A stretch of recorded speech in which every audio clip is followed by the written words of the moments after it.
రాజకీయాలను ప్రతిరోజు ఎవడో ఒకటి మాట్లాడుతున్నాడు. 94లో కాంగ్రెస్ గవర్నమెంట్ ఉన్నది గుజరాత్ లో, ఆ కులాన్ని బీసీలలో కలిపారు, మోదీ గారి కులాన్ని. 99లో దేశంలో బీసీలలో కలిపారు. 94లో కలిపినప్పుడు గుజరాత్ లో కాంగ్రెస్ గవర్నమెంట్, మోదీ గారు ఎలక్టోరల్ పాలిటిక్స్ లోనే లేడు. అప్పటికి 99లో కూడా లేడు ఆయన ఎలక్టోరల్ పాలిటిక్స్ లో. ఇవన్నీ రేవంత్ కు తెలియక కాదు, కావాల్సుకొని ఈ ఏదైతే కాస్ట్ సెన్సస్ అన్న ఒక సూలకోట్ల సర్వే చేసిండో అందులో కాస్ట్ సెన్సస్ పక్కకు పెట్టుంది.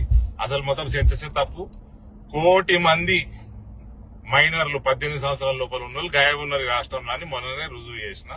ఈ 1 కోటి మంది గాయం ఉన్నప్పుడు ఇంకెక్కడ సెన్సస్, దిక్కుమాల సెన్సస్ అయిపోయినాక ఇవన్నీ కూడా కావాల్సుకొని హిందువుల్ని విడదీద్దాము, ముస్లింలకి చెంచగిరి చేద్దాము, ఇటువంటి రాజకీయాలు చేసి మనకు భారతీయ జనతా పార్టీ వీక్ చేద్దామని. ఇటువంటి దొంగ రాజకీయాలకి భారతీయ జనతా పార్టీ శ్రేణులు, కార్యకర్తలు, నాయకులు ఎవ్వరు కూడా పడరు.